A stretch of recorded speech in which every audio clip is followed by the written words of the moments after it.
Hello friends, I am Vinayak and I welcome you all to my YouTube channel.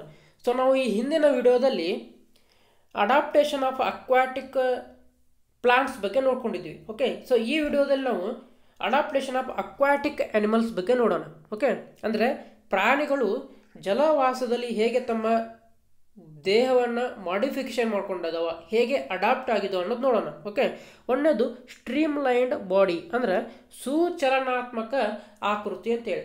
ಅಂದರೆ ನೀರಿನಲ್ಲಿ ಈಜುವಾಗ ಅದು ನೀರು ಬಹಳ ಈಸಿಯಾಗಿ ಅಕ್ಕಪಕ್ಕದಲ್ಲಿ ಹರಿದುಕೊಂಡು ಹೋಗಲು ಮತ್ತು ಅದರ ವಾಟರ್ ರೆಸಿಸ್ಟೆನ್ಸನ್ನು ಕಮ್ಮಿ ಮಾಡಲು ಇದರ ಬಾಡಿ ಹೆಂಗೆ ಮಾರ್ಪಾಡಾಗೈತಪ್ಪ ಅಂದ್ರೆ ಸ್ಟ್ರೀಮ್ ಲೈನ್ಡ್ ಬಾಡಿ ಆಗೈತಿ ಇಲ್ಲಿ. Okay, animals like fish, dolphins and sharks have streamlined bodies to reduce water resistance and swim efficiently ಅಂತೇಳಿ. ಅಂದರೆ ಇಲ್ಲಿ ಸ್ಟ್ರೀಮ್ಲೈನ್ಡ್ ಬಾಡಿ ಅಂದರೆ ಹೆಂಗಿರ್ತೈತಪ್ಪ ಅಂತಂದ್ರೆ ನಡುವೆ ಅಗಲವಾಗಿರ್ತದೆ, ಆಮೇಲೆ ಎರಡೂ ಕಡೆ ಏನಿರ್ತೈತಪ್ಪ ಅಂದ್ರೆ ಈ ಥರ ಟ್ಯಾಪರ್ಡ್ ಎಂಡ್ಸ್ ಇರ್ತಾವೆ. ಓಕೆ, ನಡುವೆ ಈ ಥರ ಅಗಲ ಇರ್ತದೆ, ಎರಡೂ ಬದಿಯಲ್ಲಿ ಈ ಥರ ಟ್ಯಾಪರ್ಡ್ ಎಂಡ್ಸ್ ಇರ್ತದೆ. ಸೊ ಇದಕ್ಕೆ ನಾವು ಸ್ಟ್ರೀಮ್ ಲೈನ್ ಬಾಡೀಸ್ ಅಂತ ಹೇಳ್ತೀವಿ.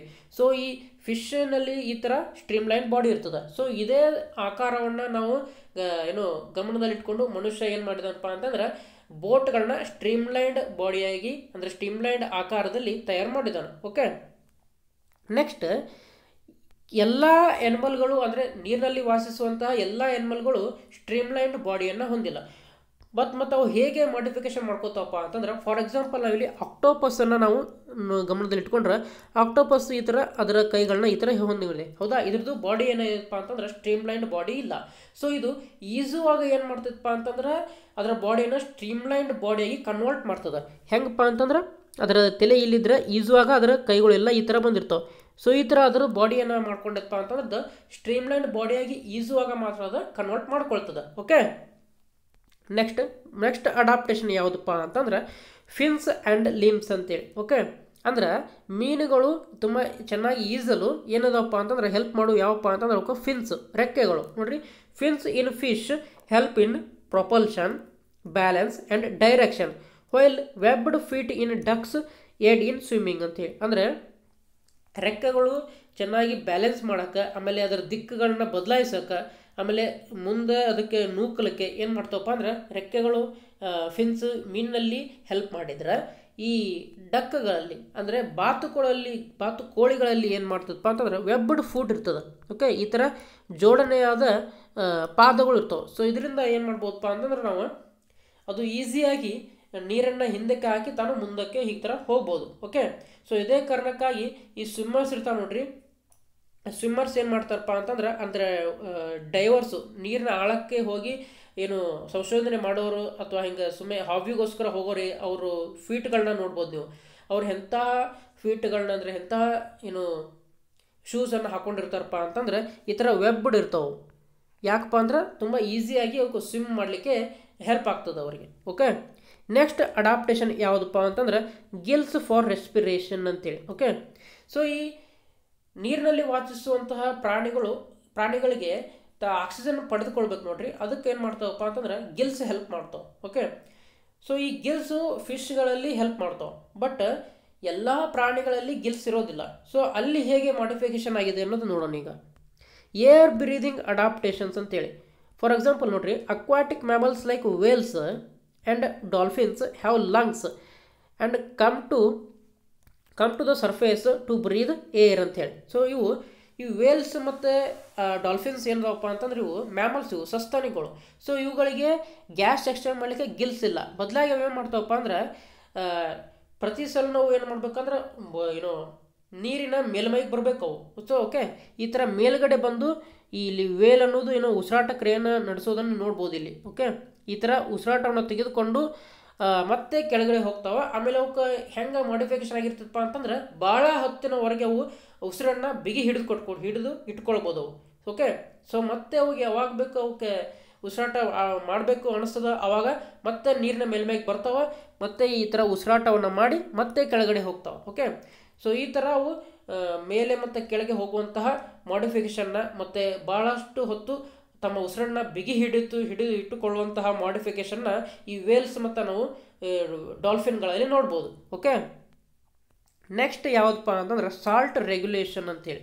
ಓಕೆ, ಇಲ್ಲಿ ನೋಡ್ರಿ, marine animals like sea turtles and fish have specialised glands or kidneys to excrete excess salt from their bodies ಅಂತೇಳಿ. ಓಕೆ, ಸಾಲ್ಟ್ ರೆಗ್ಯುಲೇಷನ್ ಮಾಡಿಫಿಕೇಶನ್ ಸಹ ಇಲ್ಲಿ ಅವು ಹೊಂದಿದಾವೆ.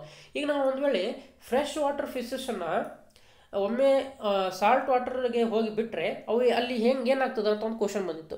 ಸೊ ಅವಾಗ ಅಲ್ಲಿ ಏನಾಗ್ತದಪ್ಪ ಅಂತಂದ್ರೆ ಫಿಶ್ ಏನಾಗ್ತದೆ ಅಂದರೆ ಡಿಹೈಡ್ರೇಟ್ ಆಗಿ ಮರಣವನ್ನು ಹೊಂದ್ತದೆ. ಯಾಕಂದ್ರೆ ಅಲ್ಲಿ ಅವು ಹೈ ಸಾಲ್ಟ್ ಕಾನ್ಸಂಟ್ರೇಷನ್ ಇರ್ತದೆ ನೋಡ್ರಿ ಎಲ್ಲಿ ಸಮುದ್ರದಲ್ಲಿ, ಅದನ್ನು ರೆಗ್ಯುಲೇಟ್ ಮಾಡಲಿಕ್ಕೆ ಅವಕ್ಕೆ ಆಗೋದಿಲ್ಲ. ಓಕೆ, ಇಲ್ಲಿ ಸಾಲ್ಟ್ ಗ್ರೇಡಿಯಂಟು ಏನೋ ಬದಲಾಗ್ತದೆ. ಸೊ ಹಾಗಾಗಿ ಅದರ ಏನು ಫ್ರೆಶ್ ವಾಟರ್ ಫಿಶ್ಶಿನ ಬಾಡಿಯಿಂದ ನೀರು ಹೊರಗೆ ಬಂದು ಅವು ಡಿಹೈಡ್ರೇಟ್ ಆಗಿ ಸಾಯ್ತಾವೆ. ಇಲ್ಲಿ ಆಸ್ಮಾಸಿಸ್ ಅನ್ನುವಂಥ ಒಂದು ಪ್ರಕ್ರಿಯೆ ಬರ್ತದೆ. ಓಕೆ, ಮುಂದೆ ನಾನು ಕ್ವಶನ್ಸ್ನ ಡಿಸ್ಕಸ್ ಮಾಡ್ಕೊಂಡು ಹೇಳ್ತೀನಿ. ನೆಕ್ಸ್ಟ್ ಅಡಾಪ್ಟೇಷನ್ ಯಾವುದಪ್ಪ ಅಂತಂದ್ರೆ, ಇಲ್ಲಿ ನೋಡ್ರಿ, ಒಂದು ಈ ಡಾಲ್ಫಿನ್ಗಳ ಮೇಲೆ ಒಂದು ಕ್ವಶನ್ ಬಂದಿತ್ತು. ಇದೇ ಡಿಸೆಂಬರ್ನಲ್ಲಿ ನಡೆದಂತಹ ಸಿಟೆಟ್ ಅಂದರೆ ಸೆಂಟ್ರಲ್ TET ಪರೀಕ್ಷೆಯಲ್ಲಿ ಒಂದು ಕ್ವಶನ್ ಬಂದಿತ್ತು. ಅದೇನದು ನೋಡ್ರಿ ಇಲ್ಲಿ, which of the following statements are true in the context of respiration in Wales and dolphins ಅಂತೇಳಿ. ಓಕೆ, ಆಪ್ಷನ್ 1 ನೋಡ್ರಿ, they cannot use dissolved oxygen. Correct ಇದೆ, ಡಿಸಾಲ್ವ್ಡ್ ಆಕ್ಸಿಜನ್ ನಾವು ಏನು ಯೂಸ್ ಮಾಡೋಕ್ಕಾಗೋದಿಲ್ಲ. ಸೊ ಹಾಗಾಗಿ ಅವು ಪ್ರತಿ ಸಲ ನೀರಿನ ಮೇಲ್ಮೈಗೆ ಬರಬೇಕಾಗ್ತದೆ ಆಕ್ಸಿಜನ್ನ ತೆಗೆದುಕೊಳ್ಳೋಕೆ. ಯಾಕಪ್ಪ ಅಂತಂದ್ರೆ ಅವಕ್ಕೆ ಗಿಲ್ಸ್ ಇರೋದಿಲ್ಲ, ಬದಲಾಗಿ ಲಂಗ್ಸ್ ಇರ್ತಾವೆ. ನೆಕ್ಸ್ಟ್ ನೋಡ್ರಿ, option B, they have gills. Wrong, gills ಇರೋದಿಲ್ಲ. ಆಮೇಲೆ they have large nostrils. Okay, ಮೂಗಿನ ಹೊಳ್ಳೆಗಳು ಇರ್ತಾವೆ. Correct. Next, they often come up to the water surface to breathe. ಇದು ಕರೆಕ್ಟ್. ಸೊ ಇಲ್ಲಿ ಎ ಆಪ್ಷನ್ ಕರೆಕ್ಟ್ ಅದ, ಆಮೇಲೆ ಸಿ ಆಪ್ಷನ್ ಕರೆಕ್ಟ್ ಅದ, ಆಮೇಲೆ ಡಿ ಆಪ್ಷನ್ ಕರೆಕ್ಟ್ ಅದ. ಸೊ ನಮಗೆ ರೈಟ್ ಆನ್ಸರ್ ಯಾವತ್ತಪ್ಪ ಅಂದ್ರೆ ಆಪ್ಷನ್ 3 ನೋಡ್ರಿ. ಓಕೆ, ಇದು ರೈಟ್ ಆಗ್ತದೆ. ನೆಕ್ಸ್ಟ್ ಏನೈತಪ್ಪ ಅಂತಂದ್ರೆ ಕ್ಯಾರೆಕ್ಟರಿಸ್ಟಿಕ್ಸ್ ಆಫ್ ಲಿವಿಂಗ್ ಥಿಂಗ್ಸ್ ಅಂತ ಇದೆ. ಓಕೆ, ಅಂದ್ರೆ ನಾವು ಒಂದು ಯಾವುದಾದ್ರೂ ಒಂದು ವಸ್ತುವಿಗೆ ಜೀವ ಇದೆ ಅಂತ ಹೇಳಬೇಕಪ್ಪ ಅಂತಂದ್ರೆ ಅದಕ್ಕೆ ಏನೇನು ಗುಣಲಕ್ಷಣಗಳು ಇರಬೇಕು ಅಂತೇಳಿ ಇಲ್ಲಿ ನಮ್ಮ NCERTಯಲ್ಲಿ ಲಾಸ್ಟಿಗೆ ಒಂದಿಷ್ಟು ಕ್ಯಾರೆಕ್ಟರ್ಸ್ಗಳನ್ನ ಕೊಟ್ಟಿದ್ದಾರೆ. ಸೊ ಅವನ್ನ ಈಗ ಬ್ರೀಫಾಗಿ ಒಂದೊಂದಾಗಿ ಡಿಸ್ಕಸ್ ಮಾಡ್ತಾ ಹೋಗೋಣ. ಇಲ್ಲಿ ನೋಡ್ರಿ, growth, movement, food or nutrition, responsiveness or response to stimuli, excretion, respiration. Okay, ಇವನ್ನ ಈಗ ಒಂದೊಂದಾಗಿ ಡಿಸ್ಕಸ್ ಮಾಡ್ತಾ ಹೋಗೋಣ. ಆಮೇಲೆ ರೀಪ್ರೊಡಕ್ಷನ್ ಆ್ಯಂಡ್ ಅಡಾಪ್ಟೇಷನ್ ಅಂತ ಇದೆ. ಓಕೆ, ಈಗ ಒಂದು ವಸ್ತುವಿಗೆ ನಾವು ಜೀವ ಇದೆ ಅಂತ ಹೇಳಬೇಕಪ್ಪ ಅಂತಂದ್ರೆ ಅದು ಒಂದೇ ಲಕ್ಷಣ ಹೊಂದಿರಬೇಕಾಗ್ತದೆ. ಅದು ಯಾವುದಪ್ಪ ಅಂದ್ರೆ ಬೆಳವಣಿಗೆ ಅನ್ನುವಂಥದ್ದು. ನೋಡ್ರಿ, it is defined as the permanent irreversible increase in the size and total weight of the living object ಅಂತೇಳಿ. ಓಕೆ, ಈ ಗ್ರೋತ್ ಅನ್ನೋದು ಇರ್ರಿವರ್ಸಿಬಲ್ ಆಗಿರ್ತದೆ. ಓಕೆ, ಆಮೇಲೆ ಗ್ರೋತ್ ಅನ್ನೋದು ನಮ್ಮ ಜೀವನ ಉದ್ದಕ್ಕೂ ಆಗಿರೋದಿಲ್ಲ. Okay okay agri. ಏನು ಮಾಡ್ಬೋದಪ್ಪ ಅಂತಂದ್ರೆ ಪ್ಲಾಂಟ್ಸಲ್ಲಿ ಅವು ಜೀವಿತಾವಧಿಯು ಇರುವವರೆಗೂ ಸಹ ಅವಕ್ಕಲ್ಲಿ ಬೆಳವಣಿಗೆ ಆಗ್ತದೆ. ಬಟ್ ಎನಿಮಲ್ಸ್ನಲ್ಲಿ ಹಾಗಾಗೋದಿಲ್ಲ. ಫಾರ್ ಎಕ್ಸಾಂಪಲ್ ನಮ್ಮ ಮನುಷ್ಯನಲ್ಲಿನೇ ತೊಗೊಂಡ್ರೆ ಅಡಲ್ಟ್ಹುಡ್ ರೀಚ್ ಆದಮೇಲೆ ಹೈಟ್ ಅನ್ನೋದು ಏನಾಗ್ತದೆ, ಸ್ಟಾಪ್ ಆಗ್ತದೆ. ಓಕೆ, ನೆಕ್ಸ್ಟ್ ನೋಡ್ರಿ, animals grow for a certain period. ಅದನ್ನೇ ಹೇಳಿದೆ ನಾನೀಗ. ಆಮೇಲೆ in case of trees growth takes place throughout the life. Correct. ಆಮೇಲೆ growth in plants and animals influenced by the several features like food, climate, lifestyle etcetera. Okay, ಅಂದರೆ ಈ ನಮ್ಮ growth ಪ್ರಭಾವಿತ ಆಗಿದೆ ಯಾವ್ಯಾವ ಅಂಶಗಳಿಂದ ಅಂತಂದ್ರೆ ನಾವು ತೆಗೆದುಕೊಳ್ಳುವಂಥ ಆಹಾರದ ಮೇಲೆ, ಆಮೇಲೆ ನಮ್ಮ ಸುತ್ತಮುತ್ತಲಿರುವಂಥ ವಾತಾವರಣದ ಮೇಲೆ, ನಮ್ಮ ಲೈಫ್ ಸ್ಟೈಲ್ ಮೇಲೆ ಏನಾಗಿದೆಪ್ಪ ಅಂತಂದ್ರೆ ಬೆಳವಣಿಗೆ ಅನ್ನೋದು ಅವಲಂಬನೆ ಆಗಿದೆ, ಡಿಪೆಂಡ್ ಆಗಿದೆ. ನೆಕ್ಸ್ಟ್ ಗುಣಲಕ್ಷಣ ಯಾವುದಪ್ಪ ಅಂದ್ರೆ ಮೂಮೆಂಟ್. ಓಕೆ, ಅದು ಮೂಮೆಂಟ್ ಅನ್ನೋದು 2 ಟೈಪ್ ಬರ್ತದೆ. ಒಂದು ಲೋಕೋಮೋಷನ್ ಆಗಿರ್ಬೋದು, ಮತ್ತು ಇನ್ನೊಂದು ಜಸ್ಟ್ ಮೂಮೆಂಟ್ ಅಂದ್ರೆ ಏನಪ್ಪ ಅಂತಂದ್ರೆ ಮೂಮೆಂಟ್ ಅಂದರೆ ಇದ್ದ ಜಾಗದಲ್ಲೇ ತಮ್ಮ ಬಾಡಿ ಪಾರ್ಟನ್ನು ಅಲುಗಾಡಿಸೋದು. ಓಕೆ, ಲೋಕೋಮೋಷನ್ ಅಂತಂದ್ರೆ ಅದರ ಪ್ಲೇಸಲ್ಲಿ ಚೇಂಜ್ ಆಗೋದು. Okay, change in place of an organism ಅಂತೇಳಿ. ಓಕೆ, ನೆಕ್ಸ್ಟ್ ನೋಡ್ರಿ, ಮೂಮೆಂಟ್ ಅಂದರೆ change in position just from one place to other is called as movement. ಆಮೇಲೆ ಲೋಕೋಮೋಷನ್ ಅಂದರೆ the movement involving change in place of animals is called as locomotion ಅಂತೇಳಿ. Okay, movement ಮತ್ತು ಲೋಕೋಮೋಷನ್ಗೆ difference ಗೊತ್ತಾಯಿದೆ ಅಂದ್ಕೊಳ್ತೀನಿ ನಾನು. Locomotion ಅಂದರೆ change in place, ಸ್ಥಳದಲ್ಲಿ ಬದಲಾವಣೆ ಆಗುವುದು ಲೋಕೋಮೋಷನ್. ಓಕೆ, ಜಸ್ಟ್ ತಮ್ಮ ದೇಹದ ಭಾಗಗಳನ್ನ ಅಳಗಾಡಿಸೋದು, ಅದು ಅಂದರೆ ಪೊಸಿಷನಲ್ಲಿ ಚೇಂಜ್ ಆಗೋದು ಯಾವುದಪ್ಪ ಅಂದ್ರೆ ಮೂವ್ಮೆಂಟ್ ಅಂತ ಹೇಳಿ. ಓಕೆ, ಮುಂದೆ ಹೋಗೋಣ. ಎನಿಮಲ್ಸ್ ಯೂಸ್ ವಿಂಗ್ಸು ರೆಕ್ಕೆಗಳನ್ನ ಯೂಸ್ ಮಾಡ್ತಾವೆ, ಫಿನ್ಸ್ ಅಂದರೆ ಮೀನಿನಲ್ಲಿ ಫಿನ್ಸ್ ಯೂಸ್ ಮಾಡ್ತಾವೆ, ಆಮೇಲೆ ಲಿಮ್ಸ್ ಅಂದರೆ ತಮ್ಮ ಕೈಕಾಲುಗಳನ್ನ ಯೂಸ್ ಮಾಡ್ತಾವೆ ಯಾವುದಕ್ಕೆ ಚಲನೆಯನ್ನು ಮಾಡಲಿಕ್ಕೆ. ಆಮೇಲೆ plants generally show movements of various parts. Example flower buds open, roots grow away from light, ಆಮೇಲೆ shoots grow towards light. The leaves of mimosa ಅಂದರೆ ಟಚ್ ಮಿ ನಾಟ್ ಪ್ಲಾಂಟ್ ಏನಿದೆ ನೋಡ್ರಿ, shrivel up when we touch. So ಇವೆಲ್ಲ ಪ್ಲಾಂಟ್ನಲ್ಲಿ ಆಗುವ ಮೂಮೆಂಟ್ಗಳಿಗೆ ಉದಾಹರಣೆಗಳಿವು. Next ಏನಪ್ಪ ಅಂತಂದ್ರೆ ಗುಣ ಫುಡ್ ಆರ್ ನ್ಯೂಟ್ರಿಷನ್ ಅಂತೇಳಿ ನೋಡ್ರಿ. The process of taking food by organisms is generally refer to as nutrition or nourishment ಅಂತೇಳಿ. ಅಂದರೆ ತಾವು ಆಹಾರವನ್ನು ಪಡೆದುಕೊಳ್ಳುವ ಪ್ರಕ್ರಿಯೆ ನೋಡ್ರಿ, ಅದಕ್ಕೆ ನಾವು ನ್ಯೂಟ್ರಿಷನ್ ಅಂತ ಕರಿಕೊಳ್ತೇವೆ. ಓಕೆ. ಆಮೇಲೆ food and water R essential for life, correct. ಅದಕ್ಕೆ ಫುಡ್ಡನ್ನು ತೆಗೆದುಕೊಳ್ಳುವಂಥ ಗುಣವನ್ನು ಹೊಂದಿರಬೇಕಾಗ್ತದೆ. ಒಂದು ಯಾವುದಾದ್ರೂ ವಸ್ತುವಿಗೆ ನಾವು ಜೀವ ಇದೆ ಅಂತ ಹೇಳಬೇಕಪ್ಪ ಅಂದ್ರೆ ಅದು ಫುಡ್ಡನ್ನು ತೆಗೆದುಕೊಳ್ಬೇಕಾಗ್ತದೆ ಅಂತ ಹೇಳ್ತಾರೆ. ಆಮೇಲೆ food provides energy that help in growth of body and it's repair. Okay. ಆಹಾರ ಎದಕ್ಕೆ ಬೇಕಪ್ಪ ಅಂತಂದ್ರೆ ಬಾಡಿಯನ್ನು ಗ್ರೋತ್ ಮಾಡಲಿಕ್ಕೆ ಮತ್ತು ಏನಾದರೂ ಟಿಶ್ಯೂಗಳನ್ನ ರಿಪೇರಿ ಮಾಡಲಿಕ್ಕೆ ನಮಗೆ ಫುಡ್ ಬೇಕಾಗ್ತದೆ. ನೆಕ್ಸ್ಟ್ ಇಲ್ಲಿ ಆಟೋಟ್ರಾಪ್ಸು, ಹೆಟೋಟ್ರಾಪ್ಸು, ಆಮೇಲೆ ಸ್ಯಾಪ್ರೋಫೈಟ್ಸ್, ಆಮೇಲೆ ಪ್ಯಾರಾಸೈಟ್ಸ್ ಅಂತ ಬರ್ತಾವೆ. ಆಟೋಟ್ರಾಪ್ಸ್ ಯಾವಪ್ಪ ಅಂತಂದ್ರೆ ತಮ್ಮ ಆಹಾರವನ್ನು ತಾವೇ ತಯಾರಿಸಿಕೊಳ್ಳುವಂಥವಕ್ಕೆ ನಾವು ಆಟೋಟ್ರಾಪ್ಸ್ ಅಂತೇವೆ. ಫಾರ್ ಎಕ್ಸಾಂಪಲ್ ಎಲ್ಲ ಗ್ರೀನ್ ಪ್ಲಾಂಟ್ಸು. ಆಮೇಲೆ ಹೆಟ್ರೋಟ್ರಾಪ್ಸ್ ಅಂತಂದ್ರೆ ಈ ಗ್ರೀನ್ ಪ್ಲಾಂಟ್ಸ್ ಮೇಲೆ ಏನು ಡಿಪೆಂಡ್ ಆಗಿ ನೋಡ್ರಿ, ಅವಕ್ಕೆಲ್ಲ ನಾವು ಹೆಟ್ರೋಟ್ರಾಪ್ಸ್ ಅಂತೇವೆ. ಅಂದರೆ ಫಾರ್ ಎಕ್ಸಾಂಪಲ್ ನಾವು ಎಲ್ಲ ಎನಿಮಲ್ಗಳು. ಆಮೇಲೆ ಸ್ಯಾಪ್ರೋಫೈಟ್ಸ್ ಅಂತಂದ್ರೆ the living organisms which obtain their nutrition from the dead plants and animals. ಅಂದರೆ ಈ ಸತ್ತಿರುವಂತಹ ಮತ್ತು ಕೊಳೆಯುತ್ತಿರುವಂತಹ ಏನು ಪ್ಲಾಂಟ್ಸ್ ಆಗಿರ್ಬೋದು, ಎನಿಮಲ್ಸ್ ಆಗಿರ್ಬೋದು, ಅವಕ್ಕರ ಮೇಲೆ ಡಿಪೆಂಡ್ ಆಗಿರ್ತಾವೆ ನೋಡ್ರಿ, ಅವಕ್ಕೆ ನಾವು ಸ್ಯಾಪ್ರೋಫೈಟ್ಸ್ ಅಂತ ಹೇಳ್ತೀವಿ. ನೆಕ್ಸ್ಟ್ ಪ್ಯಾರಾಸೈಟ್ಸ್ ಅಂದರೆ ಈ ಬೇರೆ ಪ್ರಾಣಿಗಳ ಮೇಲೆ ಡಿಪೆಂಡ್ ಆಗಿರ್ತಾವೆ. ಯಾಕೆ? ತಮ್ಮ ನ್ಯೂಟ್ರಿಷನ್ಗೋಸ್ಕರ. ಫಾರ್ ಎಕ್ಸಾಂಪಲು ನಾವು ಆಕಳಿನಲ್ಲಿ ಅಂದರೆ ಹಸುಗಳಲ್ಲಿ ಇರುವಂತಹ ಉಣ್ಣೆ ಆಗಿರ್ಬೋದು, ಹೌದಾ, ನಮ್ಮ ತಲೆಯಲ್ಲಿರುವಂತಹ ಚಿಕ್ಕ ಚಿಕ್ಕ ಕೀಟಗಳಾಗಿರ್ಬೋದು, ಇವೆಲ್ಲ ನಮ್ಮ ಮೇಲೆ ಡಿಪೆಂಡ್ ಆಗಿದಾವೆ. ಅಂದರೆ ನಮ್ಮ ಇಂಟೆಸ್ಟೈನಲ್ಲಿ ಇರುವಂತಹ ಬ್ಯಾಕ್ಟೀರಿಯಾಗಳಾಗಿರ್ಬೋದು. ಸೊ ಇವೆಲ್ಲ ನಮ್ಮ ಮೇಲೆ ಡಿಪೆಂಡ್ ಆಗಿದಾವೆ, ಹೌದಾ.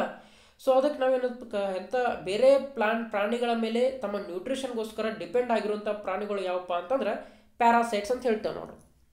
The plants and animals that feed on other living bodies are called parasites. Okay.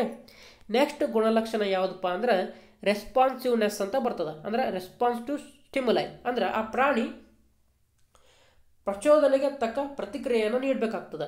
Living beings respond to changes in their surroundings, ಕರೆಕ್ಟಾ. ಆಮೇಲೆ ಸ್ಟಿಮ್ಯುಲೈ ಅಂತ ನಾವು ಯಾವುದಕ್ಕೆ ಕರಿತೀವಪ್ಪ ಅಂತಂದ್ರೆ ನಮಗೆ ಯಾವ ವಸ್ತುಗಳು ಪ್ರಚೋದನೆಯನ್ನು ನೀಡ್ತಾವೆ ನೋಡ್ರಿ, ಅಂತಹ ವಸ್ತುಗಳಿಗೆ ನಾವು ಸ್ಟಿಮ್ಯುಲೈ ಅಂತ ಹೇಳ್ತೇವೆ ನಾವು. ಓಕೆ.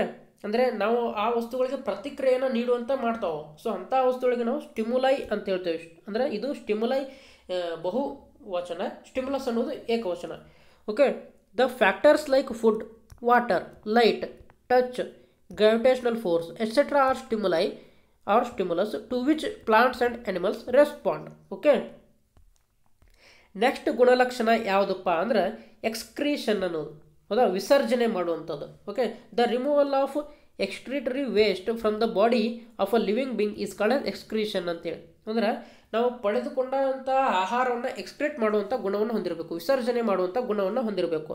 ಆಮೇಲೆ the process of removal of waste in plants is called refer to as secretion ಅಂತೇಳಿ. ಅಂದರೆ ಎನಿಮಲ್ಸ್ನಲ್ಲಿ ನಾವು ಎಕ್ಸ್ಕ್ರೀಷನ್ ಅಂತ ಹೇಳಿದರೆ ಪ್ಲಾಂಟ್ಸ್ನಲ್ಲಿ ನಾವು ಸೆಕ್ರೀಷನ್ ಅಂತ ಹೇಳ್ತೀವಿ.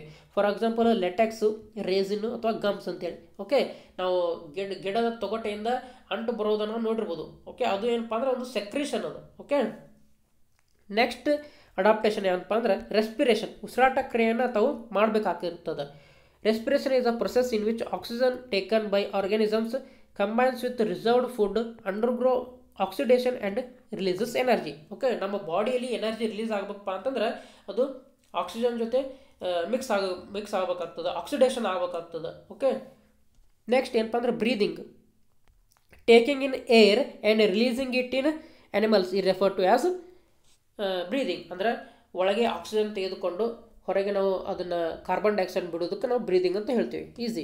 ಆಮೇಲೆ ಅರ್ಥವಾಮ್ಸಲ್ಲಿ ಬ್ರೀದಿಂಗ್ ಹೇಗೆ ಆಗ್ತದಪ್ಪ ಅಂತಂದ್ರೆ ತಮ್ಮ ಚರ್ಮದ ಮುಖಾಂತರ ಆಗ್ತದೆ, ತಮ್ಮ ಮಾಯಿಸ್ಟ್ ಆಗಿರುವಂತಹ ಚರ್ಮದ ಮುಖಾಂತರ ಆಗ್ತದೆ. ಆಮೇಲೆ ಫಿಶ್ನಲ್ಲಿ ಹೆಂಗೆ ಆಗ್ತದಪ್ಪ ಅಂತಂದ್ರೆ ಗಿಲ್ಸ್ ಮುಖಾಂತರ ಆಗ್ತದೆ. ಆಮೇಲೆ ಎನಿಮಲ್ಸಲ್ಲಿ ಲ್ಯಾಂಡ್ ಆ್ಯನಿಮಲ್ಸಲ್ಲಿ ಲಂಗ್ಸ್ ಮುಖಾಂತರ ಆಗ್ತದೆ. ಓಕೆ, ನೆಕ್ಸ್ಟ್ ಗುಣಲಕ್ಷಣ ಯಾವುದಪ್ಪ ಅಂದ್ರೆ ರೀಪ್ರೊಡಕ್ಷನ್. ಅಂದರೆ ಆ ಪ್ರಾಣಿ ತನ್ನದೇ ತನ್ನ ಥರನೇ ಇರುವಂತಹ ಇನ್ನೊಂದು ಪ್ರಾಣಿಯನ್ನು ಉತ್ಪಾದನೆ ಮಾಡಬೇಕಾಗ್ತದೆ. ಓಕೆ, ತನ್ನನ್ನೇ ಹೋಲುವಂತಹ ಇನ್ನೊಂದು ಪ್ರಾಣಿಗೆ ಜನ್ಮವನ್ನು ನೀಡಬೇಕಾಗ್ತದೆ. ಸೊ ಅವಾಗ ನಾವು ಒಂದು ವಸ್ತು ಅಥವಾ ಆರ್ಗ್ಯಾನಿಸಮ್ಗೆ ಲಿವಿಂಗ್ ಆರ್ಗ್ಯಾನಿಸಮ್ ಅಂತ ಹೇಳ್ತೇವೆ ನಾವು. Okay, the process of living being to produce of its own kind is called as reproduction. Okay, ಸಂತಾನೋತ್ಪತ್ತಿ ಅಂತ ಹೇಳ್ತೇವೆ. Life produces life. ಓಕೆ, ಆಮೇಲೆ ಎನಿಮಲ್ಸಲ್ಲಿ 2 ಟೈಪ್ ಬರ್ತಾವೆ. ಒಂದು ಓವಿ ಪ್ಯಾರಸ್ ಅಂತೇಳಿ, ಇನ್ನೊಂದು ವಿವಿ ಪ್ಯಾರಸ್ ಅಂತೇಳಿ. ಇಲ್ಲಿ ಓವಿ ಪ್ಯಾರಸ್ ಅಂತ ಯಾವುದಕ್ಕೆ ಹೇಳ್ತೇವಪ್ಪ ಅಂತಂದ್ರೆ ಜನ್ಮವನ್ನು ನೀಡಲು ಮೊಟ್ಟೆ ಯಾವ್ಯಾವ ಪ್ರಾಣಿಗಳು ಇರ್ತಾವೆ ನೋಡ್ರಿ, ಅವಕ್ಕೆ ಓವಿ ಪ್ಯಾರಸ್ ಅಂತ ಹೇಳ್ತೇವೆ. ಫಾರ್ ಎಕ್ಸಾಂಪಲ್ ಬರ್ಡ್ಸ್ ಅಂತ ಹೇಳ್ತೇವೆ. ಆಮೇಲೆ ಡೈರೆಕ್ಟಾಗಿ ಮರಿಗಳಿಗೆ ಜನ್ಮವನ್ನು ನೀಡ್ತಾವೆ ನೋಡ್ರಿ, ಅವಕ್ಕೆ ವಿವಿ ಪ್ಯಾರಸ್ ಅಂತ ಹೇಳ್ತೇವೆ. ಎಕ್ಸಾಂಪಲ್ ಆನೆ ಆಗಿರ್ಬೋದು, ಮನುಷ್ಯ ಆಗಿರ್ಬೋದು, ಹಸು ಆಗಿರ್ಬೋದು, ನಾಯಿ ಆಗಿರ್ಬೋದು, ಇವೆಲ್ಲ ಏನು viviparous. Okay, plants reproduce through seeds and vegetative plants. Okay, ಇದಂತೂ ನಿಮ್ಗೆ ಗೊತ್ತೇ ಇದೆ. ನೆಕ್ಸ್ಟ್ ಅಡಾಪ್ಟೇಷನ್ ಯಾವುದಪ್ಪ ಅಂತಂದ್ರೆ ನೆಕ್ಸ್ಟ್ ಗುಣಲಕ್ಷಣ ಯಾವುದಪ್ಪ ಅಂದ್ರೆ ಅಡಾಪ್ಟೇಷನ್ ಅನ್ನೋದು. ಓಕೆ, ಅಡಾಪ್ಟೇಷನ್ ಬಗ್ಗೆ ಈಗ ಆಲ್ರೆಡಿ ನಾವು ಭಾಳಷ್ಟು ಕಲ್ತಿದ್ದೇವೆ. ಅಂದ್ರೆ ತನ್ನ ವಾತಾವರಣಕ್ಕೆ ಹೊಂದಿಕೊಳ್ಳಲು ಅದರ ಮಾಡಿಫಿಕೇಶನ್ ಏನು ಮಾಡ್ಕೊಂಡೈತೆ ನೋಡ್ರಿ, ಅದೇ ನಾವು ಅಡಾಪ್ಟೇಷನ್ ಅಥವಾ ಹೊಂದಾಣಿಕೆ ಅಂತ ಹೇಳ್ತೀವಿ. The change in specific features and habits which enable a plant or an animal to live in a particular habitat is called as adaptation. Okay, ಇದ್ರ ಬಗ್ಗೆ ಆಲ್ರೆಡಿ ಎಕ್ಸ್ಪ್ಲನೇಷನ್ ಭಾಳ ಇದೆ, ಇದು ಹೀಗೆ ಬಿಡ್ತೀನಿ ನೋಡ್ರಿ. ಆಮೇಲೆ ಅಕ್ಲಿಮಟೈಸೇಷನ್ ಅಂತ ಒಂದು ಬರ್ತದೆ, ಒಗ್ಗಿಕೊಳ್ಳುವಿಕೆ. ಅಕ್ಲಿಮಟೈಸೇಷನ್ ಅಂತಂದ್ರೆ ಏನಪ್ಪ ಅಂತಂದ್ರೆ ಈಗ ನೋಡ್ರಿ, ನಾವು ಸಮತಟ್ಟದ ಪ್ರದೇಶದಲ್ಲಿ ಏನೋ ವಾಸವನ್ನು ಮಾಡ್ತೀವಿ ಅಂತ ಅಂದ್ಕೊಳ್ರಿ. ಇಲ್ಲಿ ನಮಗೆ ಭಾಳಷ್ಟು ಆಕ್ಸಿಜನ್ ಕಂಟೆಂಟ್ ಇದೆ, ಸೊ ನಮಗೆ ಉಸಿರಾಡೋಕ್ಕೆ ಅಷ್ಟೊಂದು ತೊಂದರೆ ಆಗೋದಿಲ್ಲ. ಅದೇ ನಾವು ಪರ್ವತ ಪ್ರದೇಶದಲ್ಲಿ ಹೋದಾಗ ಅಲ್ಲಿ ಆಕ್ಸಿಜನ್ ಕಂಟೆಂಟ್ ಏನಿರ್ತೈತಿ ಕಮ್ಮಿ ಇರ್ತದೆ. ಸೊ ಅಲ್ಲಿ ನಾವು ಈ ಥರ ನಾವು ಸ್ಲೋ ಆಗಿ ಇಲ್ಲಿ ಸಮತಟ್ಟಾದ ಪ್ರದೇಶದಲ್ಲಿ ಇದ್ದ ಹಾಗೆ ಸ್ಲೋ ಆಗಿ ಉಸಿರಾಡೋಕ್ಕೆ ಅಂದ್ರೆ ಭಾಳ ಆರಾಮವಾಗಿ ಉಸಿರಾಡೋಕೆ ಆಗೋದಿಲ್ಲ. ಬದಲಾಗಿ ಇಲ್ಲಿ ನಾವೇನು ಮಾಡ್ಬೇಕಪ್ಪ ಅಂತಂದ್ರೆ ಭಾಳ ಜೋರಾಗಿ ಅಂದ್ರೆ ಸ್ಪೀಡ್ ಇನ್ಕ್ರೀಸ್ ಮಾಡ್ಬೇಕಾಗ್ತದೆ ನಾವು. ಓಕೆ, ನಾವು ಉಸಿರಾಡುವಂತಹ ಸ್ಪೀಡನ್ನು ಇನ್ಕ್ರೀಸ್ ಮಾಡ್ಬೇಕಾಗ್ತದೆ. ಅವಾಗ ಮಾತ್ರ ನಮ್ಗೆ ಬೇಕಾದಷ್ಟು ಆಕ್ಸಿಜನ್ ನಾವು ಪಡೆದುಕೊಳ್ಳಲು ಸಹಾಯ ಆಗ್ತದೆ. ಸೊ ಇಂತಹ ಮಾಡಿಫಿಕೇಶನ್ ಆಗ್ತದೆ. ಓಕೆ, ನಮ್ಮ ಬಾಡಿ ನಾವು ಒಮ್ಮಿಂದೊಮ್ಮೆ ಪರ್ವತ ಪ್ರದೇಶಗಳಲ್ಲಿ ಹೋದಾಗ ಅದರ ತಕ್ಕಂಗೆ ಮಾಡಿಫೈ ಆಗ್ತದೆ. ಓಕೆ, ಒಗ್ಗಿಕೊಳ್ತದೆ, ಯಾವುದಕ್ಕೆ ಜೋರಾಗಿ ಉಸಿರಾಟ ಕ್ರಿಯೆಯನ್ನು ನಡೆಸ್ಕೊಳ್ಳೋಕೆ. ಓಕೆ, ಸೊ ಈ ಥರ ನಮ್ಮ ವಾತಾವರಣದಲ್ಲಿ ಆದಂತಹ ಬದಲಾವಣೆಗಳಿಗಾಗಿ ತತ್ಕ್ಷಣವಾಗಿ ಅಂದರೆ ಅದನ್ನು ಏನು ಮಾಡಿಫೈ ಅಂದರೆ ಅಡಾಪ್ಟ್ ಆಗ್ತೀವಿ ನೋಡ್ರಿ, ಅದಕ್ಕೆ ನಾವು ಒಗ್ಗಿಕೊಳ್ಳುವಿಕೆ ಅಥವಾ ಅಕ್ಲಿಮಟೈಸೇಷನ್ ಅಂತ ಹೇಳ್ತೀವಿ. ಸೊ ಅಕ್ಲಿಮಟೈಸೇಷನ್ ಅನ್ನೋದು ಒಂದೇ ಒಂದು ಅಂದರೆ ಯಾವ ಪ್ರಾಣಿಯಲ್ಲಿ ಅಂತಂದರೆ ಅದು ಎಲ್ಲ ಪ್ರಾಣಿಗಳಲ್ಲಿ ಅಂತಂದ್ರೆ ನೋಡ್ಲಿಕ್ಕೆ ಸಿಗೋದಿಲ್ಲ. ಅಂದ್ರೆ ಫಾರ್ ಎಕ್ಸಾಂಪಲ್ ಯಾವ ಪ್ರಾಣಿಯಲ್ಲಿ ಈಗ ಪರ್ವತ ಪ್ರದೇಶಕ್ಕೆ ಹೋಗಿರ್ತೈತೆ ನೋಡ್ರಿ, ಅಂದ್ರೆ ಫಾರ್ ಎಕ್ಸಾಂಪಲ್ ಈಗ ನಾವೇ ಹೋಗಿರ್ತೀವಿ, ನಮ್ಮಲ್ಲಿ ಮಾತ್ರ ಕಾಣಿಸಿಗ್ತದೆ. ಓಕೆ, ಅಂದ್ರೆ ಅದಲ್ಲಿ ಇದು ಇನ್ಸ್ಟಂಟ್ ಆಗಿ ಆಗುವಂತಹ ಮಾಡಿಫಿಕೇಶನ್ ಇದು. ಅದೇ ನಾವು ಅಡಾಪ್ಟೇಷನ್ ಬಗ್ಗೆ ನಾವು ನೋಡೋದಾದರೆ ಅದು ಜನ್ರೇಷನ್ಗಳಿಂದ ಆಗಿರ್ತದೆ, ಸಂತತಿಗಳಿಂದ ಆಗಿರ್ತದೆ, ನ್ಯಾಚುರಲ್ ಸೆಲೆಕ್ಷನಿಂದ ಆಗಿರ್ತದೆ. ಸೊ ಅದು ಅಡಾಪ್ಟೇಷನ್ ಅನ್ನೋದು ತುಂಬ ದೊಡ್ಡ ಪ್ರೊಸೆಸ್ ಅದು. ಆಮೇಲೆ ಅಕ್ಲಿಮಟೈಸೇಷನ್ ಅನ್ನೋದು ತತ್ಕ್ಷಣವಾಗಿ ನಡೆಯುವಂತಹ ಮಾಡಿಫಿಕೇಶನ್, ಅಂದರೆ ಸ್ವಲ್ಪ ದಿನಗಳ ಕಾಲಕ್ಕೆ ಸೀಮಿತವಾಗಿರುವಂಥ ಅಡಾಪ್ಟೇಷನ್ ಇದು, ಅದು ಒಗ್ಗಿಕೊಳ್ಳುವಿಕೆ. ಸೊ ನಿಮಗೀಗ ಅರ್ಥ ಆಗಿದೆ ಅಂತ ಅಂದ್ಕೊಳ್ತೀನಿ ನಾನು, ಅಕ್ಲಿಮಟೈಸೇಷನ್ ಮತ್ತು ಅಡಾಪ್ಟೇಷನ್ಗಿರುವಂತಹ ಡಿಫ್ರೆನ್ಸು.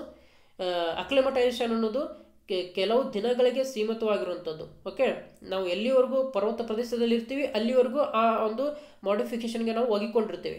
ಅದೇ ಅಡಾಪ್ಟೇಷನ್ ಅನ್ನೋದು ಏನಪ್ಪ ಅಂತಂದ್ರೆ ತುಂಬ ಸಂತತಿಗಳಿಂದ ಆಗುವಂಥದ್ದು, ನ್ಯಾಚುರಲ್ ಸೆಲೆಕ್ಷನಿಂದ ಆಗಿರುವಂಥದ್ದು, ಜನ್ರೇಷನ್ಗಳಿಂದ ಆಗಿರುವಂಥದ್ದು. ಸೊ ಇದು ಲಾಂಗ್ ಪ್ರೊಸೀಜರ್ ಆಗ್ತದೆ ಅಡಾಪ್ಟೇಷನ್ ಅನ್ನೋದು. ಓಕೆ, ನೋಡ್ರಿ ಇಲ್ಲಿ small changes that take place in the body of a single organism over a short periods, okay, to overcome small problems due to changes in the surroundings are called as acclimatization. Okay, these changes are different from the adaptations that takes place over thousands of years. Okay, ನಿಮಗೆ explanation ಅರ್ಥ ಆಗಿದೆ ಅಂತ ಅಂದ್ಕೊಳ್ತೀನಿ ನಾನು. ಅರ್ಥ ಆಗಿಲ್ಲಪ್ಪ ಅಂತಂದ್ರೆ comment ಬಾಕ್ಸ್ನಲ್ಲಿ ಹೇಳಿ, ನೆಕ್ಸ್ಟ್ ಮುಂದಿನ ವಿಡಿಯೋದಲ್ಲಿ ಅದನ್ನ ಇನ್ನೊಂದ್ಸಲ ನಾನು ಎಕ್ಸ್ಪ್ಲೇನ್ ಮಾಡ್ತೀನಿ. ಓಕೆ, ಇಲ್ಲಿಗೆ ಈ ಒಂದು ವಿಡಿಯೋನು ಮುಗೀತು. ಓಕೆ, ಸೊ ಈ ಪಾಠಕ್ಕೆ ಸಂಬಂಧಿಸಿದಂತಹ ಅಂದರೆ ಜೀವಿಗಳು ಅನ್ನುವಂಥ ಪಾಠಕ್ಕೆ ಸಂಬಂಧಿಸಿದಂತಹ ಥಿಯರಿ ಪಾಠನ ನಾವು ಇಲ್ಲಿ ಮುಗಿಸಿದ್ವಿ. ಸೊ ಇದರಿಂದ ನಮಗೆ ಕ್ವಶನ್ಸ್ಗಳು ಹೇಗೆ ಬರ್ಬೋದು ಅಂತ ನಾವು ಮುಂದಿನ ವಿಡಿಯೋದಲ್ಲಿ ನೋಡೋಣ. ಅಂದರೆ ಇದರ ಪಾಠಕ್ಕೆ ಸಂಬಂಧಿಸಿದಂತಹ MCQ ಕ್ವಶನ್ಸ್ಗಳನ್ನ ನಾವು ಮುಂದಿನ ವಿಡಿಯೋದಲ್ಲಿ ನೋಡೋಣ. ಸೊ ಇಲ್ಲಿವರೆಗೂ ನನ್ನ ಎಕ್ಸ್ಪ್ಲನೇಷನ್ನು ನಿಮಗೆ ಅರ್ಥ ಆಗಿದೆ ಅಂತಂದರೆ ಈ ಒಂದು ವಿಡಿಯೋನ ಲೈಕ್ ಮಾಡಿ, ಓಕೆ. ಆಮೇಲೆ ನಿಮ್ಮ ಫ್ರೆಂಡ್ಸ್ ಜೊತೆ ಈ ಒಂದು ವಿಡಿಯೋನ ಶೇರ್ ಮಾಡ್ಕೊಳ್ಳಿ. ಯಾಕಂತಂದರೆ ಈ ವಿಡಿಯೋನ ನಾನು NCERT ಟೆಕ್ಸ್ಟ್ ಬುಕ್ಕನ್ನು ಬೇಸ್ ಆಗಿ ಇಟ್ಕೊಂಡು ಮಾಡ್ತಿರೋದ್ರಿಂದ ಎಲ್ಲ ಕಾಂಪಿಟೇಟಿವ್ ಎಕ್ಸಾಮ್ಸ್ಗಳಿಗೂ ಸಹ ಈ ಒಂದು ವಿಡಿಯೋ ನಿಮಗೆ ಹೆಲ್ಪ್ಫುಲ್ ಆಗ್ತದೆ, ಓಕೆ. ಆಮೇಲೆ ನಮ್ಮ ಚಾನಲ ನೀವು ತಪ್ಪದೇ ಸಬ್ಸ್ಕ್ರೈಬ್ ಆಗಿ ಅಂತ ಹೇಳ್ತಾ ಈ ವಿಡಿಯೋನ ನಾನು ಇಲ್ಲೇ ಕೊನೆ ಮಾಡ್ತೀನಿ. ಆಮೇಲೆ ಮತ್ತೆ ಮುಂದಿನ ವಿಡಿಯೋದಲ್ಲಿ ಸಿಗೋಣ. Thank you.